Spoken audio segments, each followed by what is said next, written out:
Au Niger, la justice ne plaisante pas avec la lutte contre la corruption. Elle a ordonné la confiscation des biens immobiliers d'un ancien procureur général qui avait été aussi ministre de la Justice. Gilbert Tamba est à Abuja pour Média TV. C'est une décision qui marque un nouveau tournant dans la lutte contre la corruption au Nigeria.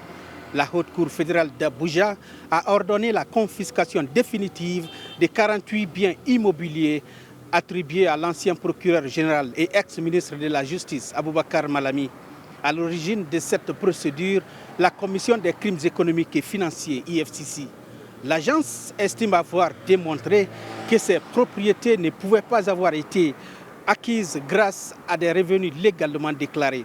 La justice a donc conclu qu'elles étaient présumées issues d'activités criminelles et a validé leur confiscation au profit de l'État. Cette décision est loin d'être anodine. Aboubakar Malami a occupé pendant plusieurs années l'un des postes les plus influents du pays, celui de ministre de la Justice et procureur général. Le voir aujourd'hui visé par une telle mesure illustre la volonté des autorités de poursuivre leurs enquêtes, y compris contre d'anciens hauts responsables. La lutte contre la corruption reste l'un des principaux défis du Nigeria. Malgré les campagnes engagées depuis plusieurs années, le pays continue de faire face à des accusations récurrentes de détournement des fonds publics et d'enrichissement illicite. Cette affaire pourrait donc constituer un test important pour la crédibilité des institutions judiciaires et des organes chargés de la lutte anticorruption. Gilbert Tamba, Média TV, Abuja, Nigeria. Au Niger, ce sont les spéculateurs qui sont dans le collimateur des autorités, des spéculateurs accusés d'être à l'origine des tensions d'ailleurs récurrentes sur l'approvisionnement en ciment et en hydrocarbures. Jean-Djibril William est à Niamey pour Média TV. Dans un communiqué, le ministre nigérien du Commerce a rappelé la loi portant organisation de la concurrence au Niger et qui punit toute personne coupable de détention de stocks clandestins d'une amende pouvant atteindre 100 millions de francs CFA ainsi que d'une peine de 2 années de prison. Un rappel qui sonne comme un avertissement adressé à de nombreux opérateurs économiques qui s'adonneraient à une dissimulation de stocks de produits essentiels, notamment le ciment et les hydrocarbures, ce qui leur permettrait ainsi de créer artificiellement la rareté des produits et ensuite à spéculer sur les besoins des consommateurs. Des pratiques illégales que le ministre Abdoulaye Seydou a notamment assimilées à une menace directe contre l'économie nationale. Il faut dire que ce communiqué intervient dans un contexte de perturbations enregistrées ces dernières semaines dans l'approvisionnement du marché en ciment et en gasoil, indisponibles dans plusieurs localités du pays. Face à cette situation, les forces de défense et de sécurité ont par ailleurs été chargées de traquer les stocks frauduleux, tandis que les populations ont été invitées à dénoncer toute infraction à la réglementation à travers un numéro vert fourni par le ministère du Commerce. À Niamey, Jean-Djibril William pour Média TV.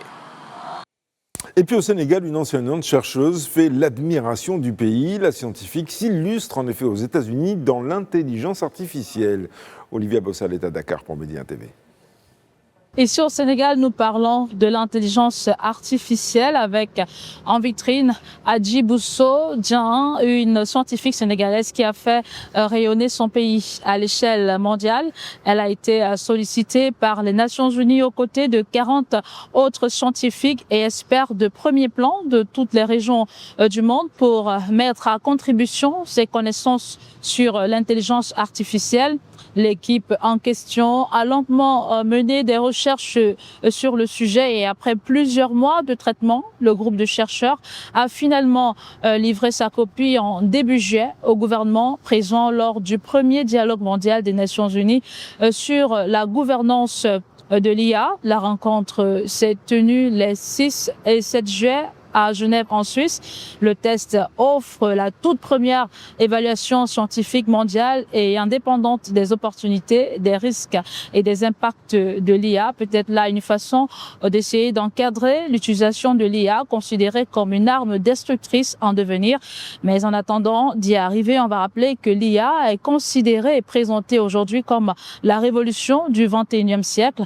Au Sénégal, l'intelligence artificielle séduit comme partout dans le monde et devient aussi un outil incontournable. Entre innovation et compétitivité, dépendance et risque, on peut aussi voir en cette sollicitation d'Adi Bousso, professeur à l'université de Princeton aux États-Unis, un moyen d'irriguer l'écosystème IA sénégalais, la preuve d'une jeunesse innovante qui parle à toute l'Afrique francophone.